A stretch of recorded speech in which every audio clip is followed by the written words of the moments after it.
Hello, everyone, and welcome to the third episode and a very special edition of the Die for the Pylon podcast. I'm your host, Cole Weintraub, alongside my partner, Zach Van Arsdale. And as we promised yesterday, we are going to break down all of the wildcard games and preview the divisional matchups.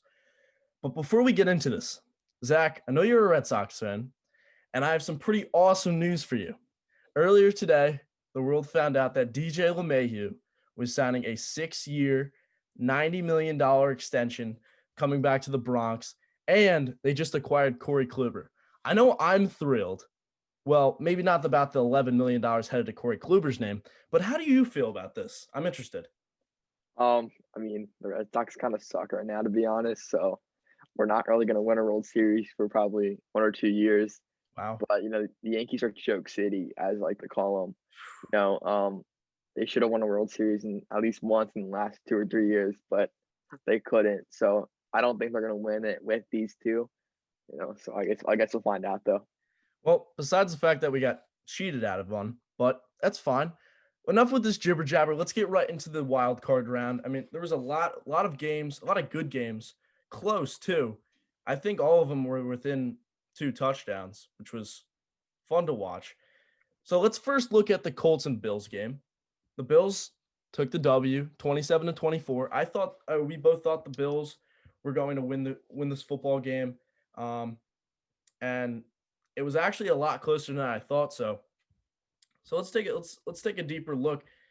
Phillip Rivers, the whole game, he just looked uncomfortable, and we said that Phillip Rivers was going through a foot injury. Excuse me, and it really showed. Phillip Rivers looked like a quarterback that's not going to play next year. He was while he did not turn the ball over, he did throw for 300 yards and 2 touchdowns. He looked very uncomfortable in the pocket, and I'm not really sure if it was really the Bills pressuring him, but it was obvious that he was in some pain. The running game, we said it was very important. It got going. I mean, a player to note, as Zach referred to him last time, is the dark horse, Nyheim Hines, six carries for 75 yards. You got Jonathan Taylor carrying the ball 20 times. Pretty well. Got a touchdown in there. And the biggest receiver for the Colts, Pittman Jr. led in receiving yards, but Jack Doyle made some big catches, especially on a 4th down nearing the end of the game, that set up a 1st and 10. It was a questionable call.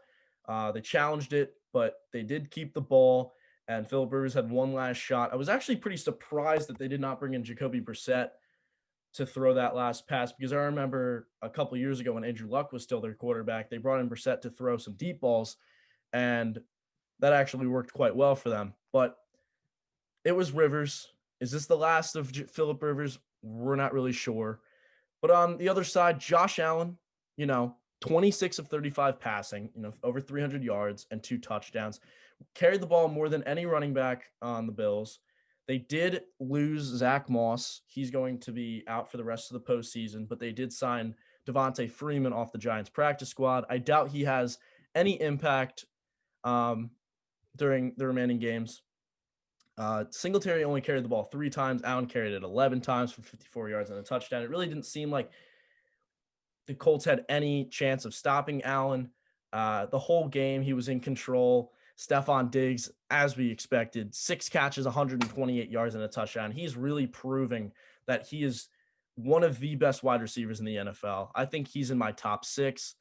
21 yards per catch this past week. You got Gabriel Davis making some insane toe tap catches along the sideline, including when Indianapolis had a 4th down and goal from the Bills' 4-yard line at the end of the first half. They went for it, didn't get it. It was just out of the reach of Pittman Jr. The Bills went down the field. Gabriel Davis made 2 toe tap catches and got them into scoring territory, and a horrible offsides call from the Colts set up Josh Allen and the Bills to move down the field. Josh Allen, I think, ran for 20 yards and then followed that up with a 5-yard touchdown. So that was a complete momentum shift and was really the difference in this game. But Zach, give me a little info. What are we thinking about the Rams and Seahawks game? It was a close one. It didn't go as we thought, but give me your thoughts. Yeah, well, we both thought that the Seahawks were going to be a little bit too much to handle for this Rams defense, but Right. that wasn't the case. The Rams pretty much shut down Russell Wilson and DK Metcalf. I know that they did connect on one deep ball, probably around like a 55-yard touchdown pass. Russell Wilson scrambled out of the pocket, and DK found a soft hole in the Rams secondary. But after that play, there was really nothing that the Rams did, or the Seahawks did, my mistake, that showed any sign of life. If you look at the stats in this game, Jared Goff, who came in with that big hit to Wofford, came in halfway through the first quarter, I believe, and out through Russell Wilson, and Russell just did not have a good game, and a lot of people are talking about him because in these last couple of years in the playoffs, he hasn't shown up in big games. We know last year against the Eagles, he did have a good game, but the Eagles really weren't competing back then. So I think it'll be interesting to see where the Seahawks end up going with Russell Wilson. Another key stat, if you look at it, was the run game in this. The Rams defense, or the Rams offense, 118 yards rushing on this Seattle defense. That's huge, because if Jared Goff could pass the ball and then they could run the ball, in the same thing, the Seahawks defense really couldn't stop them. And that obviously led to a game-winning, play, you could say. And altogether, it was an all-around great outing by the Rams, though I do not think they have enough to Yeah. beat the Packers. Right.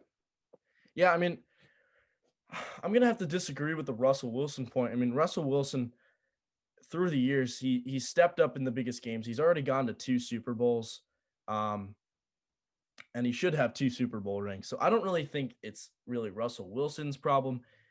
During the game, one thing I really noticed was, the Seahawks offensive line the last couple of years has been pretty bad. It looked like they solidified it this year. They brought in Mike Upati, and that seemed to do a little bit during the regular season, but you really saw a hole in their defense. Aaron Donald got banged up during the game. Looks like he's going to play this week. But, it was really, like Zach just mentioned, it was really the Rams run game led by Cameron Akers. Cam Akers going into the season, a lot of people were high on him. Well, especially in fantasy owners were high on him. But after Sean McVay messed with the game plan quite a bit, it just wasn't the same. It wasn't how people thought him out to be. He ran the ball great. We've seen him run the ball great when he's gotten his opportunities this year. He's a big time running back, and I'm really excited to see him play in the future. But let's go to the Saints-Bears game.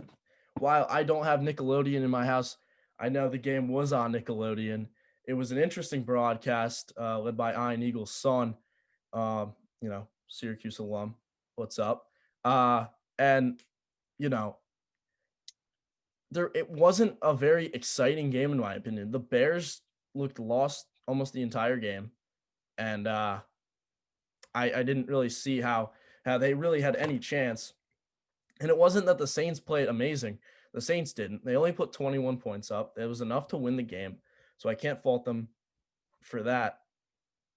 But, they held David Montgomery to under 35 yards.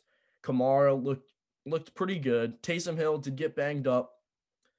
And what stood out to me was the use of Deontay Harris. I remember saying in the last video or the first episode when we previewed the wildcard games that Deontay Harris, when you have Deontay Harris and Emmanuel Sanders out there, I don't know what kind of impact that they're going to have on the game. But, Deontay Harris stepped up. He made a couple nice third down catches. He's really fast. And, yeah, Michael Thomas, he came back, 5 catches, 73 yards, caught a touchdown. It's the first touchdown since, I think, December of last year where Brace hooked up with Thomas in the end zone. So all around, not too much to break down from this game. I think it was really just a warm-up game for New Orleans in the coming rounds, especially up against a tough matchup this weekend. But yeah, Zach, give me your thoughts on the Ravens Titans game. Well, It's a so big this game game. was probably my favorite game of the weekend. To see Lamar Jackson go against Derrick Henry was really, really fun to see. But from the start, um, it was a Tennessee got out really fast. I Yep. believe they got to a 10-0 lead in the Right. first quarter, and that was a shock to a lot of people. But after that 10-0 run, they really just could not get anything going.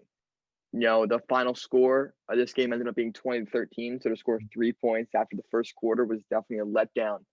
But I think a big key to this game was the third down efficiency from the Baltimore Ravens. They went 7 for 13 on third downs, so over 50%, and that proved to be critical down the stretch in the fourth quarter. We saw after that Ryan Tannehill interception to Marcus Peters, Right. the Tennessee Titans got the Ravens into a third down situation around like the 45 or 50-yard line, which if they stopped them there, they got the ball back with about 30 seconds and a chance to go down the field. But on a 3rd and 6, Lamar Jackson just, hit the outside corner and got the first down. So that definitely, those third downs definitely hurt the defense of the Titans a lot. And, Derrick Henry he didn't have a bad day. Mm, No, he had a brutal day. My yeah. fault. 18 Yeah. carries for 40 yards, no touchdowns, it says, and I mean, that is just, you can't have that from your star. You can't have 40 yards rushing from your MVP caliber running back. But it was a different story for this Ravens rushing game. 236 rushing yards combined between four rushers: Jackson, Dobbins, Edwards, and even Marquise Brown got involved there. So similar to those third downs, the rushing game also proved to be a pitful. I can't talk. Pitful moment, in this. I'd say it was a close game, but it Yeah. shouldn't have been close. Let's put it that way. I think the Ravens should have won by more, but it happened to only be a 7-point ending. Yeah. I mean, I agree. It really didn't seem like the Titans really had anything going after that 10-0 start. I mean, they only put up 3 more points, but Ryan Tannehill, he didn't spread the ball around very efficiently, and I think Ryan Tannehill is one of the more efficient quarterbacks in the NFL. AJ Brown had a nice game, but besides that, their next 3 receivers were Anthony Ferkser, who had 2 catches for 44 yards, Nick Westbrook, 2 catches for 17, and Derrick Henry, the guy who catches 0 passes. Derrick Henry had 3 catches for 11 yards. So it really just it Tennessee didn't look comfortable the entire day. They clogged the run, like Zach just mentioned. Derrick Henry couldn't go anywhere. Two and a fifth yards per carry. Hideous, hideous. Derrick Henry was the key to the game. We said that Derrick Henry and Lamar Jackson were going to go back and forth. That just wasn't the case. Lamar Jackson didn't do too much through the air, but also like Zach just mentioned, that running game, and I'm pretty sure they put up over 400 yards against the Bengals in the last game of the season. So this Baltimore team has been running like crazy. The best running team in the NFL. They've got 4 or 5 guys that can run the ball. You got Jackson, Dobbins, Edwards, Justice Hill, and Marquise Brown ran the ball twice. He's probably one of the fastest guys in the NFL. And Marquise Brown had a good game. A lot of hate to Marquise Brown this year. After a solid rookie campaign, Marquise Brown, he started dropping the ball, and it was like they figured him out. Like he had like no impact earlier in the game, but the last few weeks, especially that Cleveland game on Monday Night Football, where Jackson, we think that he maybe had to go number 2, but he came in trotting out of the locker room, threw a deep ball to Marquise Brown to win the game. And I think that was just the flip the switch on Marquise Brown. He caught 2 touchdowns in the following week. It just was really good all around. Um, and let's look at the Saturday night game. It was the Bucks and the Washington football team. This was easily the most surprising game because I don't know about most surprising game because we'll get to one later, but surprising performance is what I meant to say. And Taylor Heineke, what a game! This kid came out of nowhere. It wasn't that he was overpowering or anything, but he was just doing all of the right things. And he was making all of the easy throws.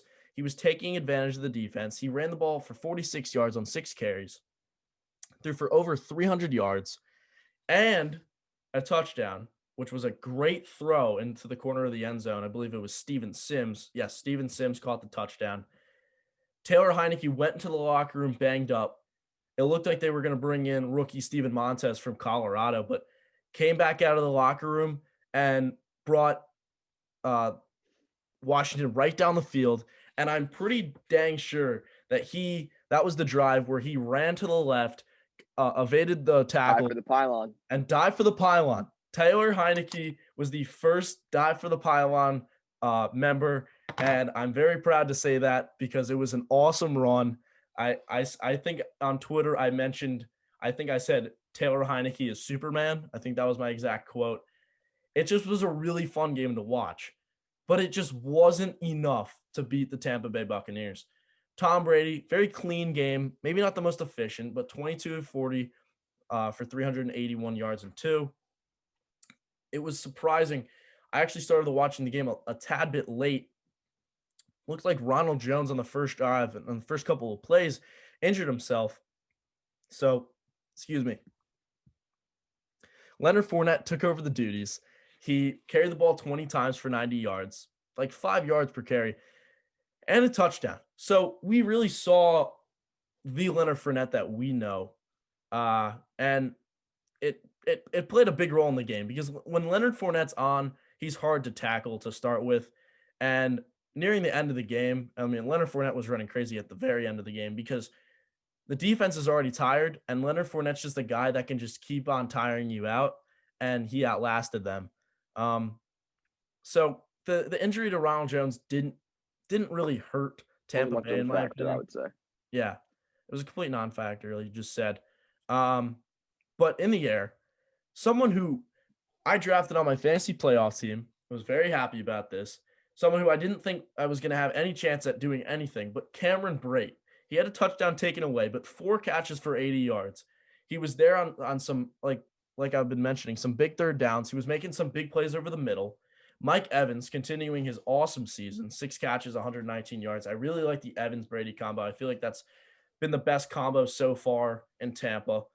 Chris Godwin, he made these early catches. He caught a touchdown, but I felt like he kept dropping the ball. I feel like he had the dropsies. It was a little uncharacteristic of him. And Antonio Brown caught a long touchdown. And we said in the last episode, Brown went that Brady and Brown combo can be deadly. They didn't need to use Antonio Brown a lot. He had over 60 scrimmage yards. So a pretty good day for Brown. I could see him getting more involved in this New Orleans game. New Orleans doesn't have the most depthful secondary. I don't know if that's a word, but I just made it. And I think that's going to prove true for them if they can get him going. But to flip it to you, Zach, uh, that that game, oh Sunday my, night game. just oh Wow. my. Well, I say we were both wrong on this game. Me especially. I hated on the Cleveland Browns. I really thought they didn't have a chance. I really thought that the Pittsburgh defense knew what they were doing, but it almost looked like Pittsburgh didn't practice all week and they thought this was going to be like a throw around game. But kid you not, 28-0 in the first quarter. I mean, and First half. Yeah. first half, first Yeah. quarter. I mean, it was a shock to the entire country what just happened. I mean, and because of that, almost Big Ben setting a single game passing completion record with 47 completions. I mean, he was forced to the ball, right? Down 28-0. Obviously, you're not going to run the ball very much, and that was kind of consistent with their stats. Big Ben, 47 for 68, over 500 yards passing, 4 touchdowns. But the 4 interceptions is kind of like a critical key to this game. And the first couple drives, too, you know, and one of them, or actually 2 of them, were overthrown passes. Like, and that is not a characteristic of the Big Ben that, a lot of us know. I mean, the one he scrambled out of the pocket, first of all, when does Big Ben do that? And second of all, I mean, he overthrew his guy by 3 or 4 feet, which in a playoff game and against the Browns defense, who was, playing well, you can't do that. They took advantage of that. But on the flip side, I mean, Baker Mayfield had a hell of a game, pretty much proved, haters wrong. Threw for over 250 yards, so a pretty good day throwing the ball, but 3 touchdowns with no interceptions was critical. Didn't take a sack, which a credit to that offensive line who was, been battling COVID and injuries is very impressive. And he spread the ball around, Jarvis Landry, 5 catches, Nick Chubb, 4 out of the backfield, Austin Hooper, 7 catches. It was an all-around great day for the Cleveland Browns, and I think it'll be interesting to see how they match up against the Chiefs. I think people are starting to doubt them again, but it happened last week, so maybe we're on upset watch again this week in Kansas City.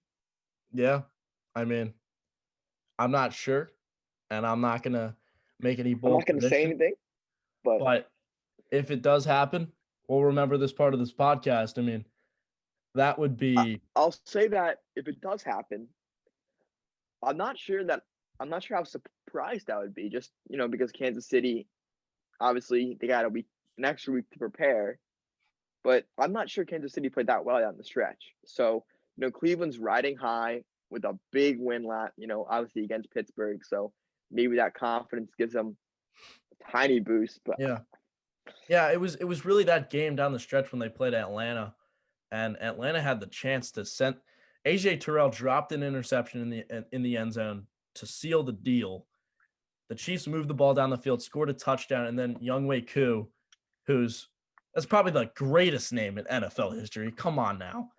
It's spelled a little different, but he missed a field goal. The best kicker this year missed a field goal, and the Chiefs won. They did not deserve to win that game. So we'll get to them a little bit later, but what I loved was Kareem Hunt's Instagram live after the game in the locker room with the Corvette. He was it just brought a smile to my face. Not that I hate the Pittsburgh Steelers, but when people started to notice Juju Smith-Schuster's, antics with the dancing, it really was the downfall of the Pittsburgh Steelers. They just went completely downhill, and he was doing it during the games that they won, and nobody was noticing it. But for some reason, when everyone caught on to it, it was just, I think it was the Buffalo game, everything just fell apart, and it was really, it was hysterical. And you got Jarvis Landry, you got Nick Chubb, you got Kareem Hunt, the powerhouse of the offense. But stay for the very end. We do have a surprise for Juju Smith-Schuster. That's all I'm going to say. So I believe that was the last game from the Wildcard weekend. So let's talk about tomorrow's game, 4:35 versus the Rams and Packers. Zach, want to lead us off with the Rams? Yeah. Well, so we saw what they did against the Seahawks offense. I mean, they played, I would say they had a very good game. They made plays, and they really didn't allow the Seahawks to kind of get any momentum, I would say. They never let the Seahawks gain back-to-back scoring drives or anything of that matter. And, it'll be interesting to see where Aaron Donald's health is come this, I think, Saturday they play. It'll be very interesting to see. It was the ribs, I remember, and he's a big part of that defense. If they have him, they're allowed to, put a lot more pressure on the quarterback, and they need him. And, Jalen Ramsey had I would say, a pretty good day. DK had a couple catches against him. But again, even on that DK touchdown, Jalen Ramsey wasn't guarding him. And when he did guard him, DK was shut down. So I think that's with those two guys, that really ups its defense, but I don't know if they have enough to get it done. And similar to what I just said, the big plays were really the only issue I saw in the Rams defense. Um, that big play to DK, and then Russell Wilson missed another throw where his wide receiver had 5 yards on the safety. But on the offensive side, what we saw against the Seahawks was Jared Goff come in with pins in his hand, pins in his thumb. Yep. And I mean, he threw the ball pretty well, I would say, for having pins in your thumb. That's right. He, didn't make a ton of bad throws. He put a lot of throws on the money. And, the run game also helped them out a lot. So I think this offense will definitely be able to move the ball a little bit against the Packers, but I just think the Rams are outmatched in that game. Yeah, and it's also necessary to note Cooper Kupp, who got injured at the very end of last game, which is unfortunate for them. He is listed as questionable with a knee injury. They'll definitely monitor that. I'm sure he's going to play. He seems like a pretty gritty player. It's the playoffs, man. Unless it's a serious injury, you're gearing up. Yeah. So, yeah, the Cooper Kupp. I mean, Cooper Kupp, I feel like sometimes doesn't even have a big part in that offense. So it's how much is that really going to hurt them? We already don't think they're going to win the game. So without Cooper Kupp, it just gets a lot worse, in my opinion. But on the Packers side, I must say, the Packers were probably the most fun team to watch this year. And it was really because of two players. I mean, just Aaron Rodgers, after before the season, I remember watching the NFL draft. They drafted Jordan Love and then backed that pick up with A.J. Dillon.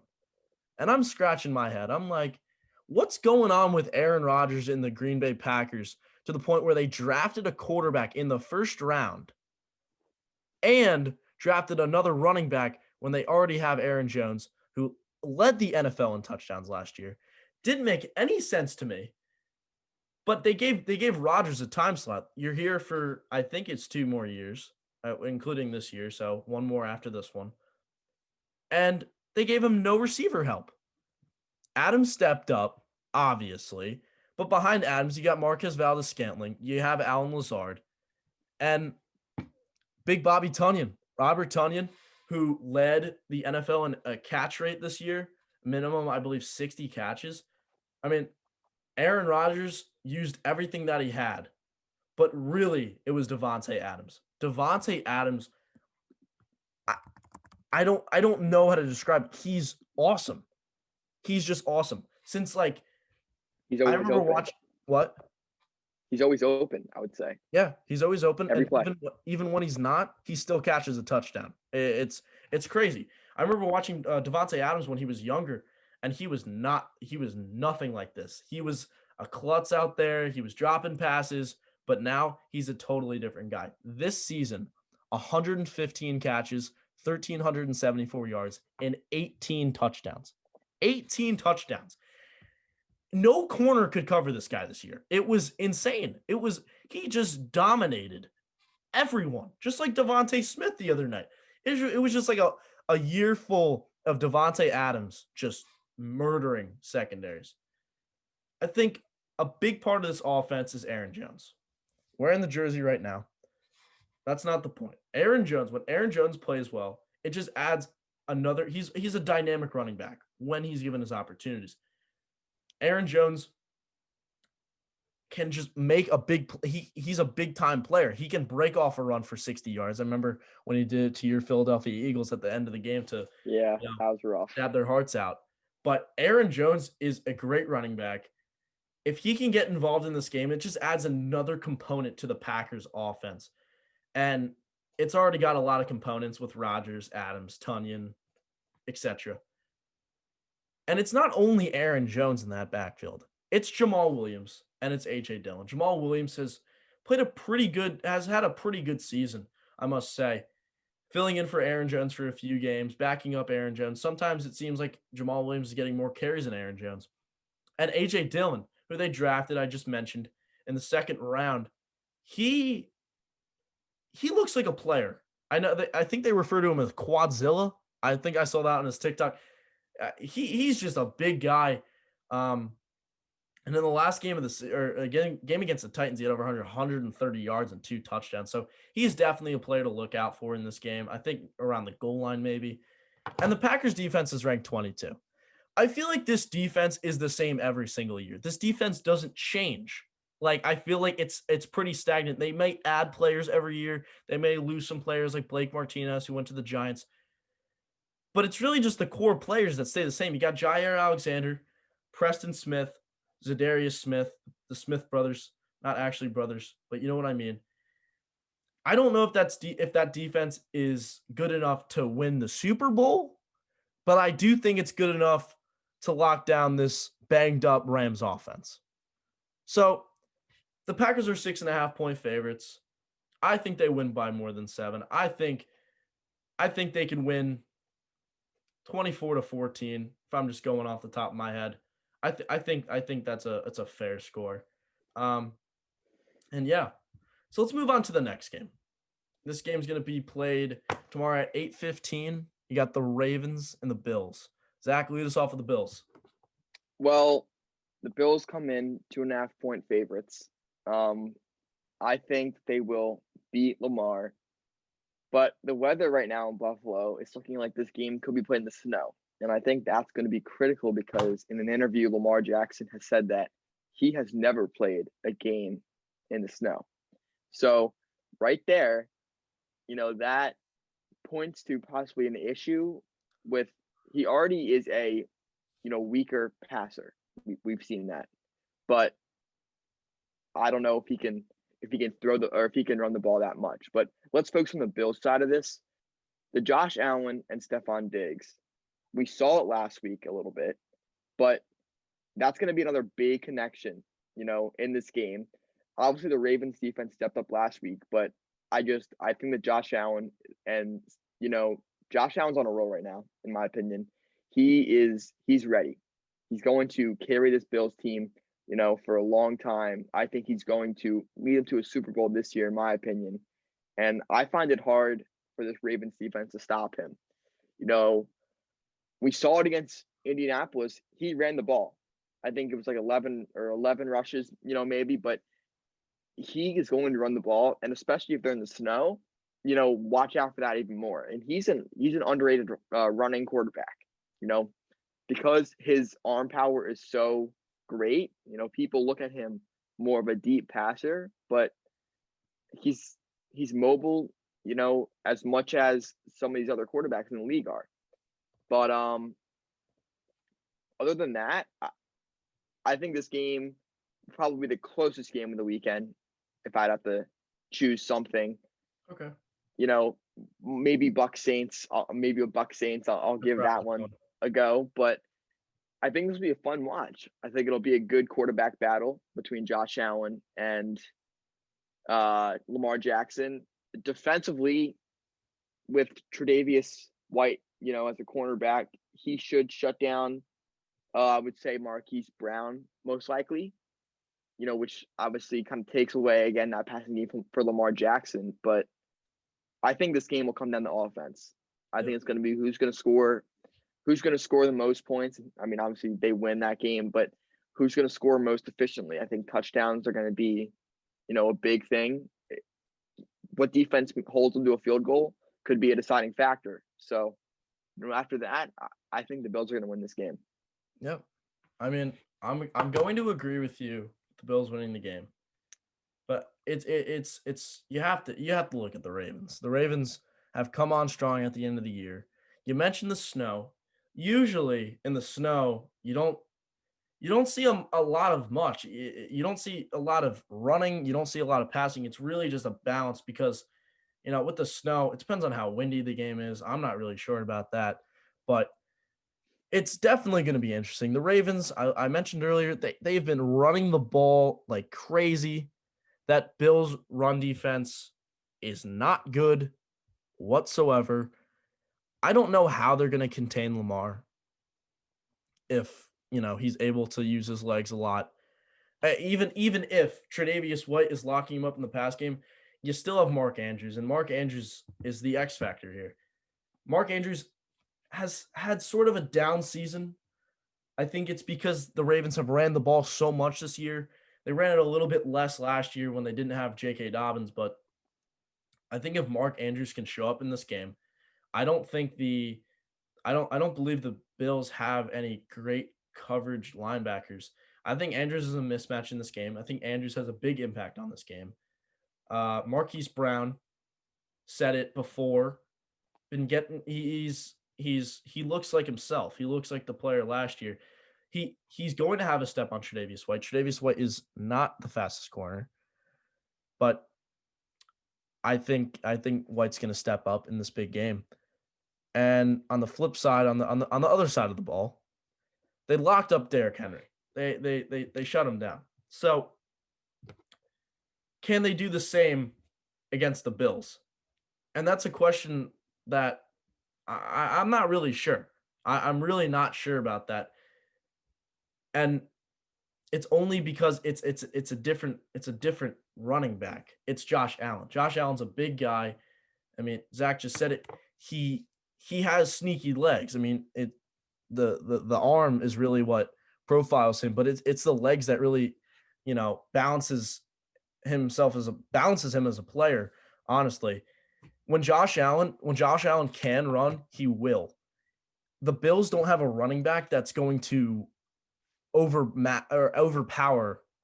Right. Zach Moss he was out. He was knocked out of the playoffs That's right. in the last game, and Devin Singletary, I think you Okay. said in our earlier thing, 3 rushes, Yeah. last week. So So yeah, really, how much the Ravens got a solid run defense? How much is the run game going to be a factor other than Josh Allen? I think Josh Allen is going to have a good day on the run because without the running game, it's going to be a lot of passing. And I think he's going to be able to roll out of the pocket.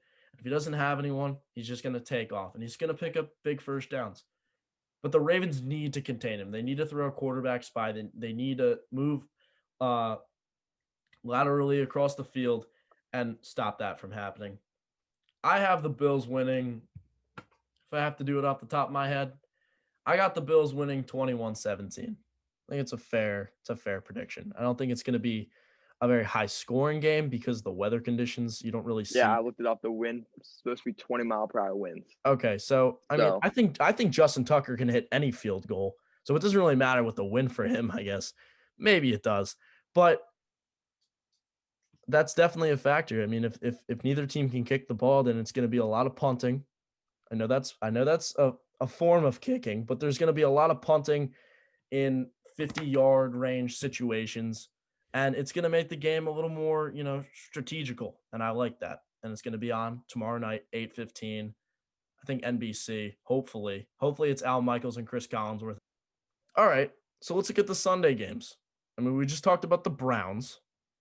The Browns are coming in here, but the Chiefs, they're unstoppable? Question mark. I would say so. I think that offense is the best offense in the league. I mean, you just look at the targets on that offense. Tyreek Hill, the running backs. You got Clyde, Le'Veon Bell, Travis Kelsey. I mean, Patrick Mahomes. I mean, the list goes on and on. Sammy Watkins, McCole Hardman. I mean, it's a dangerous offense. And the Browns played, the Steelers' offense, which by any means is not terrible. Played them pretty well, but this Chiefs offense is just it's too good. Yep. I think that they're gonna score, but I think the big thing here is gonna be the Chiefs defense and whether or not they can stop the Browns from keeping up with this Chiefs offense, because I don't think the Browns defense can cover the Chiefs offense. And looking at some of these key players on the Chiefs defensive side, on the line itself, you got Frank Clark and Chris Jones, who those are 2 threats that can really pressure Baker Mayfield in that pocket and can also help that run game a lot. In the secondary between L'Jarius Sneed, Travaris Ward, and Tyrann Mathieu. I mean, it's gonna be hard to find open wide receivers for Baker Mayfield. I think a weak spot of the defense, I would say, would be guarding the tight end battle in this game. I don't think the middle linebackers at all are too great. I think they're definitely skilled, but that could present an issue for this Kansas City defense. But other than that, I mean, I don't see Cleveland, keeping up with this offense unless this offense does what it did against the Falcons. Going back to that game, Patrick Mahomes didn't have a great game. The wide receivers, struggled a little bit, but a lot of these guys had 2 weeks off. A lot of these guys sat week 17. So with those 2 weeks, it got them healthy, it got them back, and I think they should be good to go. And I'm going to do a little score prediction here. I'm thinking 28, 35, 35-14. I think it's going to be a blowout, in my opinion. Yeah. Well, I can roll with that. I mean, there's not really too much to say about the Browns. I mean, I don't think they really have any, big splashes other than their running game and their edge rushers. But it's really just the keys to the game for the Browns. Chubb and Hunt, Chubb and Hunt, Chubb and Hunt. You can't say it anymore. Casey's the 19th best against the run, so not the best. Like they're definitely not the best run defense in the NFL. So those two guys could have big impacts. Chubb didn't have the greatest game on the run; it was really in the air, but Hunt ran in for 2 touchdowns. So those two guys are really hard to contain. But keep Patrick Mahomes in the pocket. Do not let the guy extend the plays because you got Hill out there, you got Kelsey, and do not let Travis Kelce sit in the zone and just sit in the middle of the field because that's easy ways to move the ball down the field. If Tyreek Hill breaks free, good night, everybody. We saw it against Tampa. He had like 300 yards and like 3 touchdowns. He like broke fantasy records. I mean, come on. This offense is unbelievable. And if Cleveland can somehow stop them, I don't know what I'll do. Maybe I'll buy like a Baker Mayfield jersey. I don't like Baker Mayfield, but maybe I'll just buy a Baker Mayfield jersey just for giggles. So really, how much can you say? I mean, Myles Garrett's got to have a big game. Chubb and Hunt have to have a big game. Baker Mayfield cannot turn the ball over. He didn't last week, but he cannot turn the ball over this week. And even with all of that, I don't think the Browns are going to win the game, but we will see. All right. After that, rant per se. Sunday, 6:40, Bucs Saints. In my opinion, I know you said the Ravens and Bills, and I can roll with that. But in my opinion, I think this is the game of the week. I mean, these two teams have played twice this year, obviously, and they're in the same division. Brady coming to the Bucs before the season. Are the Bucs going to do it? Can the Bucs win the Super Bowl? And personally, I don't think they're going to beat the Chiefs, but I'd say that they have a decent shot this week against New Orleans. Zach, what do you think about New Orleans? Well, I think New Orleans, after last week against the Bears, the defense stepped up, obviously. The Bears offense is definitely nowhere near this Bucs offense, but the defense made plays, and in this week they get a big guy who they need, Trey Hendrickson, back for the game, which really helps them out. But on the offensive side, they scored 20 points, I believe. Yeah, 21, my fault. 21 points against this Bears defense, who the Bears defense is actually pretty solid. Yeah. And this week, though, a big key is they're missing, or right now questionable, is Taysom Hill and Latavius Murray. And Latavius Murray really helps out this run game because it takes the pressure off Kamara. And they'll put him in if it's a 1st and goal in the 3 or 4 yard line. Latavius Murray is their kind of power back in the situation. So they like putting him in those situations. And with Taysom Hill, they can just run all different types of packages. So I think it'll be really interesting to see what those two guys end up doing. But I think the Saints offense, is definitely going to overpower this Bucs defense, and I have the Saints winning this game. Okay. Well, the New Orleans Saints have annihilated the Tampa Bay Buccaneers this year. They've scored 72 points in 2 games. I mean, that's ridiculous. I mean, that's crazy. I mean, 38-3 the last time. That was Antonio Brown's first game. Speaking of Antonio Brown, he needs to get going. Cameron Brate needs to get going. Cameron Brate needs to continue this. He's one of the best red zone targets. A couple of years ago, he had the most red zone targets in 1 year when he had Winston. Gronk needs to be a factor. Gronk can really change the game in the red zone. If they can't put someone on Gronk that can, stop him, he's gonna catch a touchdown. You got Mike Evans, you got Chris Godwin out there. I think all these guys need to be involved. I think Leonard Fournette still stays true in the run game. I'm not sure if Ronald Jones is going to play. If he does, that's even better for them. But with Latavius Murray and Taysom Hill questionable, it really changes the game plan up. I mean, they both use Hill and Murray at the goal line. So that definitely changes it up. That definitely changes the game plan. But Brees Brady, could we see Drew Brees' last game in the NFL? Could we see Tom Brady's last game in the NFL? I don't think so. I think Brady continues to play. But we know that Brees is done, most likely. This game has so much to it, and I don't know how really we could break it down. I just think that the Bucs might get some vengeance. I'm taking the Bucs. I'm going with the Bucs. I want to see the Bucs win this football game. Not because I don't like Drew Brees, but I think it would be cool to see, assuming the Packers win. I said it last time. I said it was going to be Brady versus Rodgers. It wasn't because of the reseeding. It's Brady Brees. I want to see Brady and I want to see Rodgers, and I want to see them duke it out. Neither team really has a good defense. It's going to be a high-scoring, action-packed, nonstop game. It's going to be fun to watch, and hopefully it falls in like that. If not, the Saints are still going to put up a good game. So with that, we've covered all the games. I've had a lot of fun. These first 3 podcasts, I say it every episode. There's a lot to talk about, and it's really good. It's really fun. We're both going to be watching the games tomorrow. We'll both be active on social media. I'll be tweeting a lot about during the games. That's kind of my thing. And yeah, I hope you guys enjoy your games. Leave a comment down below your prediction on the games that we'd love to hear them, or anything that we can do to make this podcast better. Thank you all for listening or watching, and we're signing out. Peace. See you guys.